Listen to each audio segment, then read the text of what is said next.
ఇలా ఉండాలి, పాప తెలియాలి. ఆ రోజుల్లో బొమ్మలు ఏమి ఇవ్వరు. అది అది జస్ట్ 15 days ఓల్డ్ బేబీ ఇచ్చారు. ఇలా కదిలేటప్పటికి వదిలేసాను. అయ్యయ్యయ్యా. లక్కీ ఏంటంటే బెడ్ మీద కూర్చొని ఉన్నాను. ఇంకా చూడాలి తర్వాత షూటింగ్ తర్వాత నన్ను ఆ పాపతోనే ఉండమని, ఆ పాపని నేను మా అమ్మని ఈ వేలెందుకు ఇలా కదులుతుంది, ఇలా నేను ఇలాగే ఉండేదాన్న, ఇన్ని డిస్కషన్స్ అయ్యావన్నమాట. చిన్న పాప కాబట్టి నిజంగానే. సో ఇంకా వెనక్కి తిరగకుండా నా life 152 movies as a heroine, 18 films as అది శివాజీ గారి డాటర్, శారద గారి డాటర్, అలాగా కొన్ని మూవీస్. సో మొత్తం 180 సినిమాలు ఓవరాల్. ఎస్. రీఎంట్రీ తర్వాత మళ్ళీ ఒక 300 సినిమాలు. అబ్బబ్బబ్బబ్బబ్బా, ఇదేమిటండి, ఇదే నా వందల సినిమా. ఎస్ అండి, 380 394 వరకు వచ్చేస్తుంది ఇప్పుడు ఓవరాల్. తమిళ్, తెలుగు, కన్నడ అండ్ మలయాళం. దక్షిణాది భాషలన్నీ మీవే కదా. అదే కదా. కానీ మీరు బెస్ట్ పేరు ఎవరికని చెప్పేవారు ఎక్కువ సినిమాలు చేసిన? మీరు మురళీమోహన్ గారా, చంద్రమోహన్ గారు? కృష్ణ గారు, చంద్రమోహన్ గారు. చంద్రమోహన్ గారు. కృష్ణ గారు అన్నయ్య, నేను వదిన. చంద్రమోహన్ గారు అన్నయ్య, నేను వదిన. కన్నడంలోని, తమిళ్లోని రజనీకాంత్ గారు అన్న, నేను వదిన. కమల్ హాసన్ గారితో చేశాను. సో ఇంకా అందరూ ఎలా ఉండేవారు కవిత గారు మీతో? మీరు ఎంత ప్లెయిన్ గా ఉంటారు కదా, జాలీగా.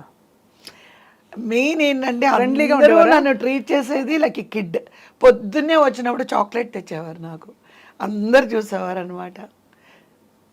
ముత్తురామన్ గారు, శివాజీ గణేశన్ గారు, కమల్ హాసన్ గారు, రజనీకాంత్ గారు చాక్లెట్ ఇస్తుంటే అందరూ చూసి, ఇన్నా సార్ కోడనెక్కుడు, అయ్యో తను చిన్న బేబీ, చిన్న పాప తను అనేవారు అనమాట.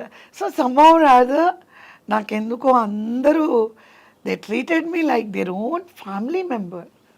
I never forget that. I mean you also, మీరు కూడా అంత అఫెక్షనేట్ అండ్ వార్మ్ గా ఉంటారు అందరితో. సో ఆ టైంలో మీరు ఈ రెమ్యూనరేషన్స్ ఇవన్నీ ఎవరు, నాన్న అమ్మగారు కాదు, వెంకన్న బాబు గారు అని చెప్పి 22, 23 ఆర్టిస్టులకి లైక్ సత్యనారాయణ గారు, రావు గోపాలరావు గారు, కృష్ణ గారు, శ్రీదేవి, నేను, రమాప్రభు గారు, రాజ్బాబు గారు, నాగభూషణం గారు, రావు గోపాలరావు గారు, అల్లూరు రామలింగయ్య గారు, మేమంతా ఆయనే మేనేజ్ చేసేవారు. కానీ ఇప్పుడు ఒకటి చెప్పండి కవిత గారు, మామూలుగా ఇప్పుడు మీరు చిన్న వయసు కదా, డబ్బులు వస్తున్నాయి సడన్గా, you're earning, you're so famous, అందరూ మీ దగ్గరకు వచ్చి ఆటోగ్రాఫ్స్ తీసుకోవడం, ప్లస్ బయట డిమాండ్, బయటకు వెళ్తే అందరు గుర్తుపడతారు. కవిత గారికి ఎంటర్టైన్మెంట్, నాకు షాపింగ్ వెళ్ళాలని ఉంటాయి కదా రకరకాల కోరికలు ఆడపిల్లలకి, అట్లా ఉండేవా మీకు? టైం లేదా? ఎప్పుడు లేదా? కొత్త బట్టలు కావాలి. ఎవ్రీడే 22 hours వర్క్ చేశాను, 12 years వర్క్ చేశాను. ఎప్పుడు 12 years పాట? 2 hours నిద్ర, 22 hours వర్క్. మరి ఆ ఫేస్ ప్యాక్లు అవన్నీ ఏమీ లేవు. మేము పల్లెటూరు వాళ్ళము, ఓన్లీ వెన్న, నలుగు పిండి అంతే, తలకి సీకాయి, మేమే ఆడించుకున్న కొబ్బరి నూనె, ఇది తప్ప మాకేమీ తెలీదు. దాంతో మీరు అలా గ్లామర్ వరల్డ్లో సస్టైన్ అయ్యారు. ఎస్. నేను పార్లర్స్కి కూడా, ఐబ్రోస్కి నాకు పార్లర్ అని కూడా తెలీదు, నాకు పార్లర్ తెలీదు, ఏమీ తెలీదు. నాకు తెలిసిందంతా పొద్దున్నే 4 గంటలకు లేవాలి, బీచ్కి వెళ్ళి వాక్ చేయాలి, వెళ్ళేటప్పుడు వచ్చేటప్పుడు డ్రైవింగ్ నేర్చుకోవాలి, ఇంటికి వచ్చిన వెంటనే స్కిప్పింగ్ ఆడాలి, ఆడిన తర్వాత నిమ్మకాయ తేనె వేడి నీళ్ళు తాగాలి, వెన్నపూస, నలుగు పిండి, పసుపుతోని స్నానం చేసి మేకప్ దగ్గర కూర్చుంటే అమ్మ ఒక గ్లాసు మజ్జిగ ఇస్తారు, ఒక గ్లాస్ జ్యూస్ ఇస్తారు, టమాటో జ్యూస్. షూటింగ్కి వెళ్ళే ముందు సద్దన్నం. నాకు ఇడ్లీ, దోశ, పూరి తిన్న జ్ఞాపకాలు కూడా లేవు, జ్ఞాపకం లేదు నాకు. ఎందుకు? పచ్చం కోసమా? అమ్మ తెలీదు. అమ్మ ఏమంటారంటే, రాత్రి పాలల్లో అన్నం వేసి శనగలు, నానబెట్టిన శనగలు, ఉల్లిపాయ ముక్కలు, పెరుగు తోడు పెట్టేసి, చాలా చలవా, ఒంటికి మంచిది, ప్రోబయోటిక్. ఇప్పుడు నాకు షాకింగ్ ఏంటంటే యూట్యూబ్స్లో అంతా చూస్తే దీని గురించి సో మచ్ ఆఫ్ అడ్వర్టైజ్మెంట్. నేనైతే 5 star ఇలా తినాలి, అలా తినాలి, ఇది తింటే ఇలా ఉంటుంది, ఇది ఇలా చేయాలి, అదే అంటే నాకు ఇదేంట్రా ఇదేదో చిన్నప్పుడు బోడి తిన్నా అని మా మదరు అలా ఇచ్చేవారు అనమాట. ఆవిరి కూడా ఇచ్చేవారు.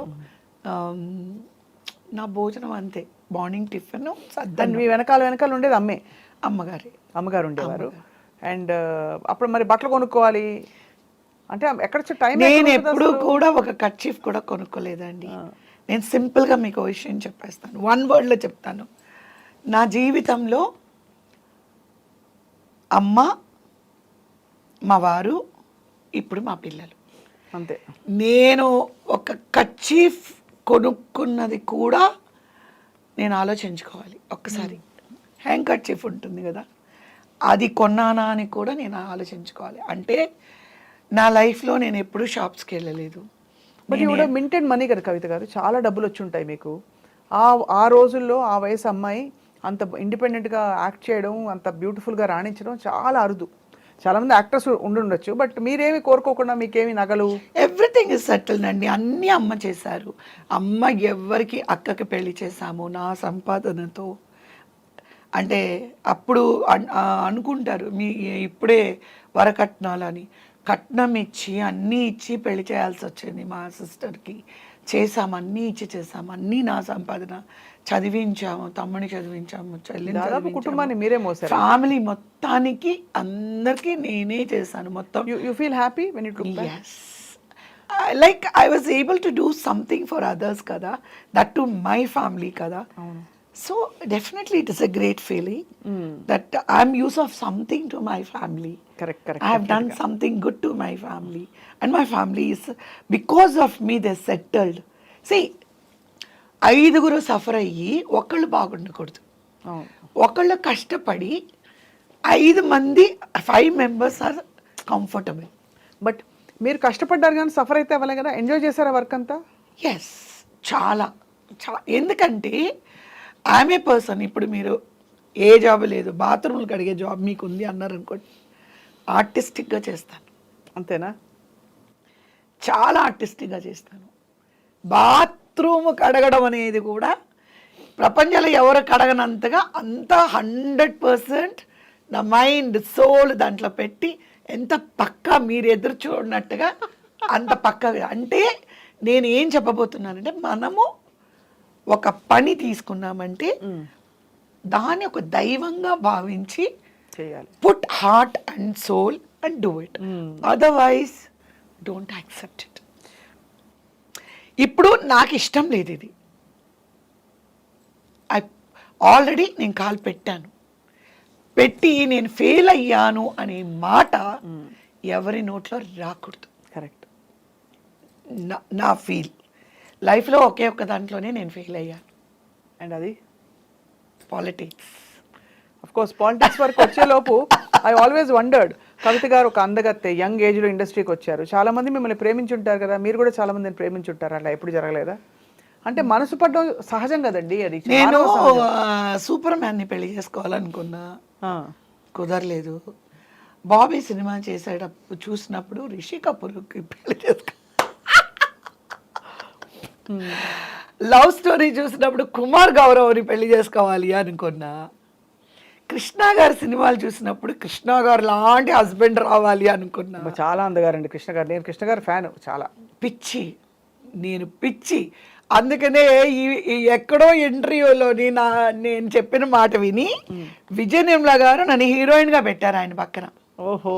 పెట్టి, ఏ కవిత ఇట్రా, క్రష్ ఉంది కదా నీకు, పో లవ్ సీన్ ఉంది దున్నే. అదంటే అందరి హీరోస్తో బ్రహ్మాండంగా యాక్ట్ చేసేదాన్ని, నేను ప్రేమించి గ్రేట్ ఫ్యాన్ అయిన కృష్ణ గారి దగ్గర మాత్రం అట్లా ఉండేది, ఇలాగే ఉండిపోయింది, స్టిఫ్గా ఉండిపోయేదాన్ని.